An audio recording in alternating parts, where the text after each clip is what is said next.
La expresión oro blanco al día de hoy es apropiada. Efectivamente, el litio del día de hoy es oro blanco y eso representa una oportunidad para Argentina, Chile y Bolivia, que contenemos las reservas de lo que se llama el triángulo del litio de Sudamérica.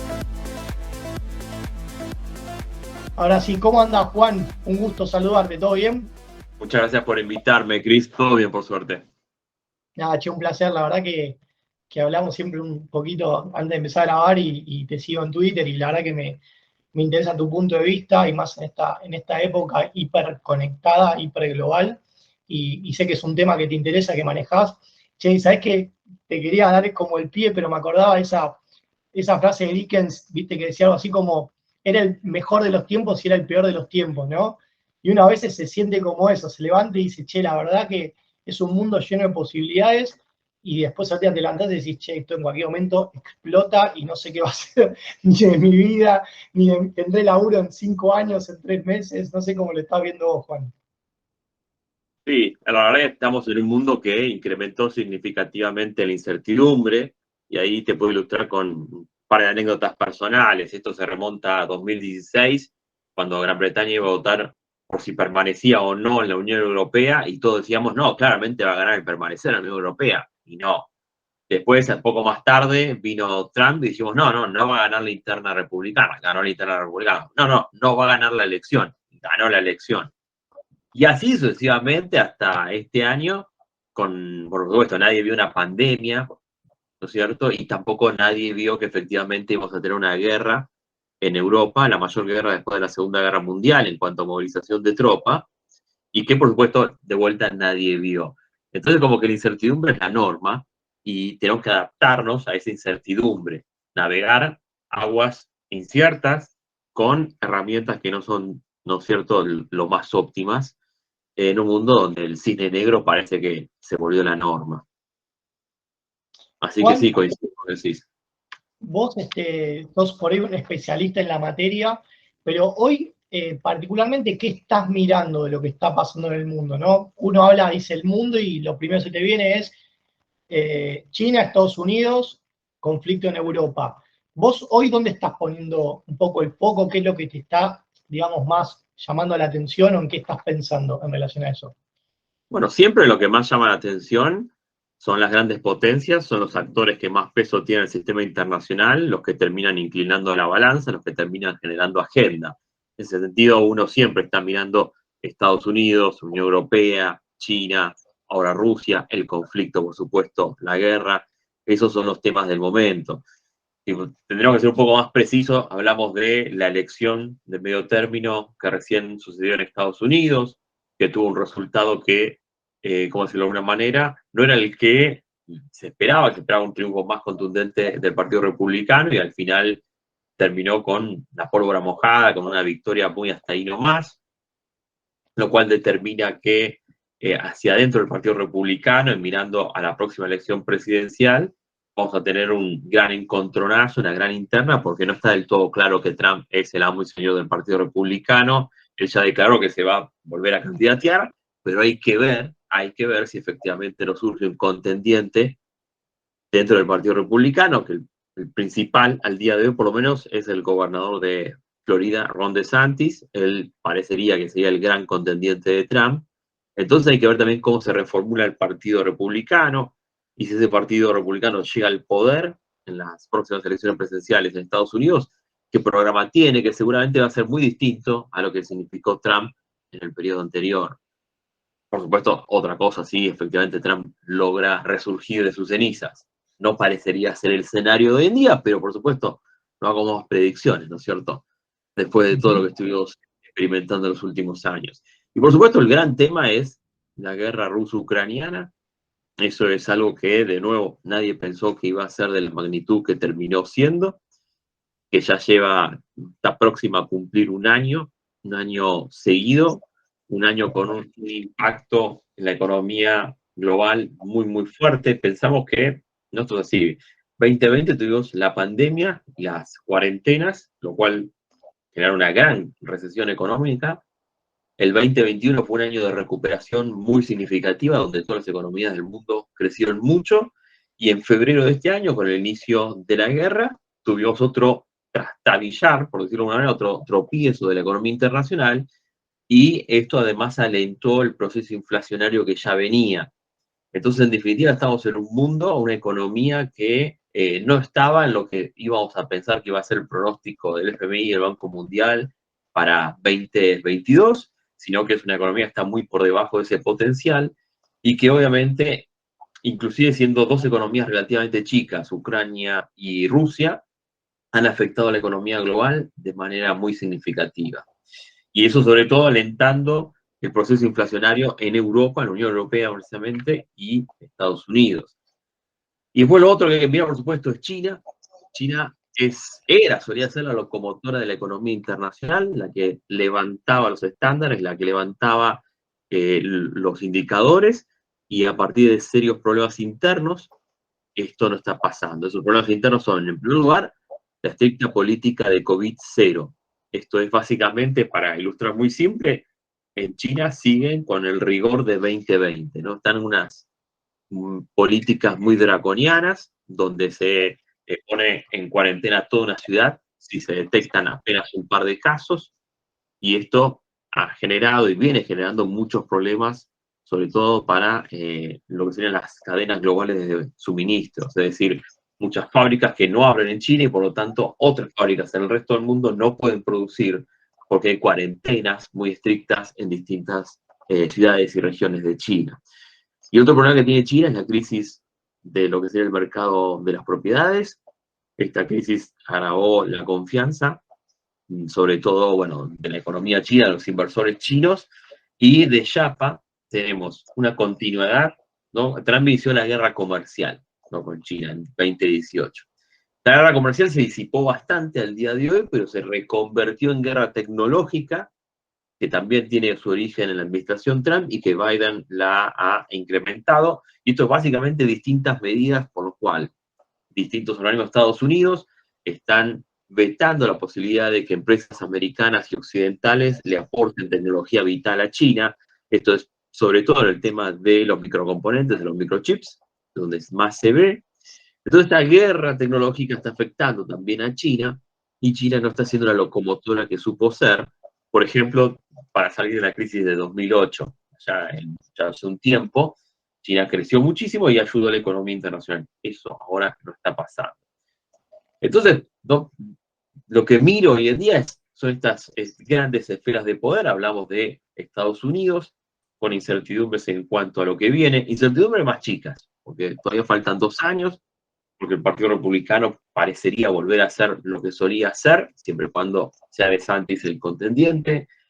Con la Unión Europea muy preocupada por la guerra ruso-ucraniana y las consecuencias de la guerra ruso-ucraniana, que son muchísimas. Uno de ellos, que es el que más le interesa a los europeos, es acelerar la transición energética. Esto es pasar de energías no renovables, principalmente hidrocarburos, hablamos principalmente de petróleo, carbón y gas natural, a distintas otras energías.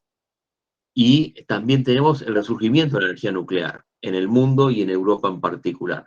Básicamente, los europeos reaccionaron a la guerra, reduciendo sus importaciones de gas de Rusia y también de petróleo, y eso lo van a compensar con energías renovables, o están planeando, tendiendo a ir hacia ese escenario, y con energía nuclear. Y eso, a su vez, está generando incentivos o aliento a nivel internacional para que otros países también tomen la posta. Estados Unidos también está metiéndose de lleno en las energías renovables, sobre todo con 2 leyes que sacó Biden. Una es el plan de infraestructura y la otra es el plan para la reducción de la inflación, que generan incentivos para industrias verdes, tales como, por ejemplo, sobre todo el tema de las baterías de los autos eléctricos. Ese es el tema capital, ¿cierto? La transición energética es principalmente los autos electrónicos, o la apuesta a los autos electrónicos, producto de que efectivamente es el sector del transporte, sobre todo el automotor, lo que más impacto ambiental genera. Entonces la apuesta de, sobre todo, la Unión Europea y Estados Unidos es por los autos eléctricos, que a su vez dependen de estas baterías. Estas baterías, entre otros motivos, entre otros componentes, tienen níquel y, por supuesto, muy importante, el litio, que es donde Claro. Argentina aparece en este escenario internacional. Como una gran oportunidad, claro. Efectivamente, Juan, efectivamente. ¿sabés qué? Quería preguntarte cómo eso nos va a posicionar a nosotros como región. Eh, ¿Cómo estás viendo, bueno, post elecciones Brasil? Eh, Me interesa también tu mirada por ahí si tenés sobre lo que puede, no sé, Uruguay, Argentina, Chile, o sea, cómo nosotros como región y después dónde ves si hay alguna novedad o si esto más o menos el status quo se va a mantener en los próximos años, lo que sería, bueno, Latinoamérica. Bueno, para la América Latina tenemos como una buena y una mala noticia. La mala noticia es que la inestabilidad en líneas generales, ya sea geopolítica o económica, nos afecta de sobremedida.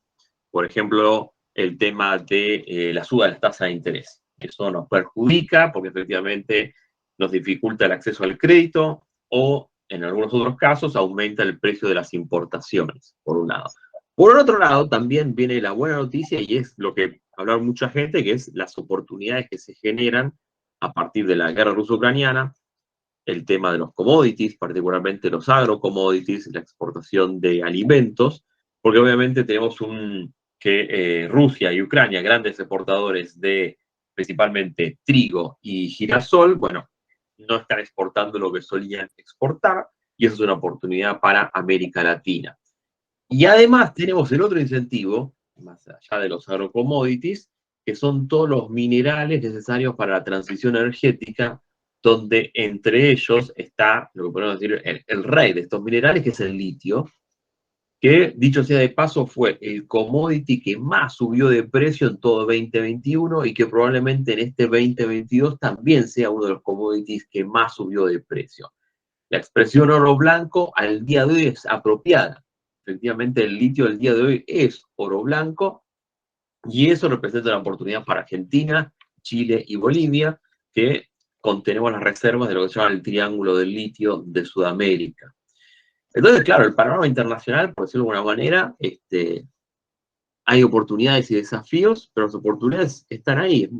Yo creo que efectivamente el tema de la transición energética es algo que va a beneficiar a América Latina tarde o temprano, porque además, bueno, tenemos el litio, pero hay muchos otros minerales. También tenemos las energías convencionales, esto es, los combustibles fósiles, los hidrocarburos, de los cuales, por supuesto, Argentina también tiene reservas que todavía no se están explotando a su potencial. Y ni que hablar, que no tengo que explicarlo, todo el potencial en agrocommodities, esto es desde soja hasta prácticamente cualquiera, que Argentina tiene un potencial significativo y lo mismo la región. Pero bueno, por supuesto, después está en cada gobierno en poder capitalizar esa oportunidad y en ese sentido países muy chicos como por ejemplo Uruguay lo está jugando muy bien, probablemente por el hecho justamente de las ventajas de ser un país chico y organizado. Y por otro lado tenemos obviamente el tema de la elección en Brasil, donde efectivamente ganó Lula en una elección que terminó siendo mucho más reñida de lo que de nuevo las encuestas anticipaban. Y la lectura que hago de ahí es que efectivamente parece que lo medioambiental pesó mucho. La verdad que la elección en Brasil fue muy, muy pareja, pero me queda claro que, entre otras variables de por cuál en última instancia los brasileños eligieron a Lula como presidente, es el tema medioambiental. Y es muy interesante la propuesta que tiene Lula en términos medioambientales, que para simplificártela bastante, ¿no? Bastante más compleja, es, bueno, quieren que el Amazonas no lo toquemos, dennos más plata. Básicamente, si lo tengo que decir así en una línea, esa es la propuesta. Es decir, Lula capitalizó, en cierta forma, sobre todo para el resto del mundo, no tanto para los brasileños, un perfil más favorable al desarrollo sustentable, al desarrollo verde, y lo que viene a decir ahora, bueno, pero acompáñenme con inversiones. Entonces, es una propuesta inteligente la de Lula en relación a, en vez de, ¿cómo decirlo de alguna manera?, que el Amazonas sea un tema de conflicto, sea un tema de oportunidad. Porque claramente con la gestión de Bolsonaro, para bien o para mal, después cada uno podrá tener su opinión, la Amazonas representó un conflicto para Brasil, con el resto del mundo. No así con Lula, que parece que la va a sacar provecho vamos a ver, ¿no es cierto? Las ideas son esas, en principio. ¿Sabés, Juan? Te quiero preguntar, bueno, por último, que si nos querés contar un poco quién sos vos y cómo llegás a interesarte por estos temas. Y a modo de cierre, si fueras una persona que no sos vos justamente, que no se dedica a lo tuyo, eh, ¿qué cosas pensás o qué sugerís o aconsejás? Un poco lo viniste detallando, pero ¿qué estarías mirando de lo que pasa en el mundo? Alguien que por ahí vive, no sé, en Buenos Aires, o puede ir en Montevideo o en Santiago, vamos a poner en la región porque esto es YouTube y se pueden ver en cualquier lado, pero bueno, un poco a partir de tu experiencia, ¿qué nos recomendarías, viste? ¿De dónde empezar a mirar o dónde seguir este, nada, los acontecimientos, viste? Como para decir, che, no sé si me afecta directamente, pero un poco es importante que esto lo siga. Bueno, brevemente, mi CV, yo soy licenciado en Ciencia Política por la UBA, después hice una maestría en Relaciones Internacionales en San Andrés. Tengo junto a unos socios un centro de estudios, www.innovaes.com. Nos pueden seguir en distintas redes sociales y también me desempeño como docente universitario en la Universidad Argentina de la Empresa, donde estoy en distintas materias que tienen que ver con política y economía internacional. Ahora, ¿qué es lo que hay que mirar? Y es difícil, ¿no es cierto? Pero, sin embargo, a mí me están llamando mucho la atención en los últimos 2 años, dos temas en particular. Uno es que algo ya hablamos, el tema de los commodities, sobre todo lo que podemos denominar los nuevos commodities, donde por supuesto el más conocido es el litio, del cual ya hablamos, pero hay todo, por decirlo así, una nueva generación de commodities que tienen mucho que ver con la transición energética y las nuevas tecnologías, todas las tecnologías digitales, electrónicos, etcétera, donde hay todo un cúmulo de nuevos materiales que nos vamos a ir familiarizando. Uno de ellos, por ejemplo, son, paradójicamente, las tierras raras, que China tiene prácticamente el monopolio de la producción. Ese va a ser un tema que se viene. Y el otro tema que siempre me interesa a mí es el tema de las economías grandes. Hablamos de China e India. Para mí hay que estar muy atento a lo que pasa en esas regiones, que son, por decirlo de alguna manera, lo que viene, es decir, el futuro, en términos de prácticamente la variable que vos quieras, son lo que va a pasar en esas dos economías que no solo están creciendo, sobre todo en el caso de India, sino además con enorme población, que representan prácticamente una quinta parte de la población mundial, que tienen mucho para decir sobre cómo va a ser el desarrollo, sobre todo en los países en desarrollo como Argentina y América Latina. Esas serían las dos cosas que yo estaría mirando. Excelente, Juan. Bueno, te agradezco por tu tiempo, espero que te haya gustado este intercambio. A mí me parece que es importante que, como decías vos, viste, que en este mundo tan cambiante, de nuevo viejo mundo, porque a veces los problemas parece que son iguales, pero van cambiando la forma, haya gente como vos y con ganas también de compartir y aportar ideas, y que bueno, si en algún lugar del mundo alguien puede ver esto y está en la misma frecuencia, en el mismo canal, tratando como de entender más allá de su cotidianidad, de su metro cuadrado, bienvenido el aporte y el agradecimiento por tu tiempo. No, por favor, eso es a vos. Bueno, Juan, un gusto y estamos en contacto. Un abrazo. Gracias.